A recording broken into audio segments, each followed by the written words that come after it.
Reading 2A, The Sky Runner. Growing up in a village in eastern Nepal's Bhojpur Mountains, Meera Rai had dreams that went far beyond the conventional expectations for Nepali women. The eldest daughter of 5 children, she was expected to fetch water, tend crops and livestock, and help out at home. By age 12, she no longer regularly attended school and instead hauled heavy bags of rice up and down steep trails, often barefoot, to trade at the market. It was hard work, but great training for a future trail runner. As a girl, Rai recalls, I would constantly be told to know my place, suppress my voice, and act in a certain manner. For me, breaking free from these traditions itself was a big dream. Several years ago, Rai's dream became reality. She was running outside Kathmandu when 2 male trail runners invited her to enter her first trail race, the Kathmandu West Valley Rim 50K. She had never run 50 kilometers before, had no special gear or training for such a distance, and was also the only woman in the competition. But against all odds, she beat everyone, even the men. From there, a community of supporters came together to give her a chance to compete in international trail running competitions. Today, the running world recognizes Rai as a high-elevation trail racing phenomenon. Now she is on a mission to help both women and men of Nepal through sports.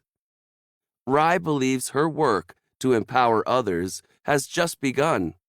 We have realized that Nepal has tremendous potential to develop competitive athletes, she says. Wasfia Nazreen, a mountain climber from Bangladesh, knows firsthand the impact Rai has had on the young women of Nepal. For someone who has left school so early and missed the learning we take for granted, Meera has been able to turn back time and set a rare example by being the change herself, she says. It's hard to find good role models for young women in our region, especially one coming from the same rural village background as most of the young generation, Nazreen says. Meera is blazing a trail, not just in terms of being able to speak nationally on gender equality, but also by getting young people into running through the new Kathmandu Trail Race Series. The grit and joy she embodies throughout all her hardships and victories is an inspiration to all of us. Rai, however, remains humble. I have been able to do the things I did because so many people believed in me and took chances. And I want to give back so others can have a chance just the way I did, she says. We have a saying in Nepal, Kana Pugyos, Dina Pugos, which means, let there be enough to eat, let there be enough to give. Which is more difficult, running a hard, steep trail race or breaking gender stereotypes? Running is no issue, but breaking gender stereotypes is. For the society we live in, it's difficult for women and men alike because doing anything out of convention means a lot of struggle, especially for women. As women, we are expected to help out with chores at home from childhood and then get married and raise a family. So it becomes a struggle, not merely a challenge. You get called a rebel. And for an adventure sport that involves risks, nobody encourages you. You'll end up breaking your bones, they'd say. Though the mindset seems to be changing, it's still at a snail's pace and has a long way to go before women are seen as equivalent to men. What advice do you have for someone who wants to be a stronger runner like you? It was a matter of chance and luck that I became a runner. Back in the village, we had to walk hours on end, up and down grueling terrain, often barefoot, with a heavy weight on our backs. And this definitely contributed, I started running. I got professional training that taught me techniques, and gradually I became more determined, motivated, and persistent to chase my dreams. However, I've also learned that proper diet, enough rest, confidence, yoga, and mental well-being, as well as having good support from my mentor Richard Bull and my coach Dhruba Bikramala, are just as important as being in shape. You stopped going to school regularly when you were 12. Do you wish you'd had more school? I feel that if I'd finished more school, I would have been able to communicate with more confidence and have a better insight into world affairs. In many cases, when I first started racing abroad, I couldn't even be a part of conversations because of my poor English skills. I used to just sit there and listen, but I didn't feel uncomfortable being there as everybody was very supportive.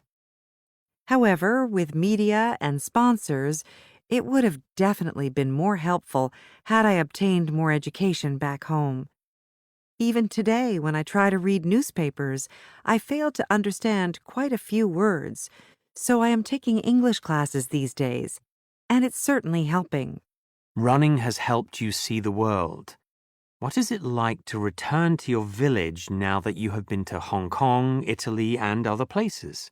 I return once a year during the Dashain, the largest festival of the year, and the people there are living the same sort of lives as I saw when I was a kid. We used to have kerosene lanterns, but now there are bulbs that run on solar power. The village had no access by road back in the day. Now there are dirt tracks that connect to big towns. But the mud houses are the same. There's phone connection, but it doesn't work well. When I go back, I meet a lot of youngsters that ask me how they can live differently. They definitely seem motivated, but sadly their folks do not agree with such ambition. While the physical infrastructure in my village has improved, the mindset has not. I remain hopeful that the future generation will break the mold. What work are you doing now with communities in Nepal? While recovering from knee surgery, I have been providing guidance to men and women alike in running and encouraging them to pursue a career as professional athletes.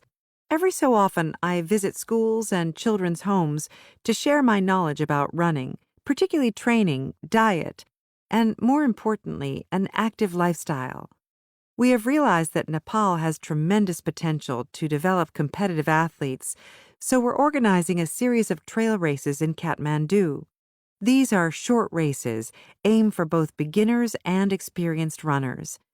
I also organized a small race back in my hometown of Sanoduma last October to introduce the sport to the young crowd and get them interested in running. In the coming days, I plan to organize races that aim to identify and promote promising runners. Is there a personal challenge that you still want to achieve? I have always dreamed of running in the Ultra Trail du Mont Blanc in France. It's a challenging race for elite runners from all over the world, 166 kilometers. I would love to see where I stand in this race.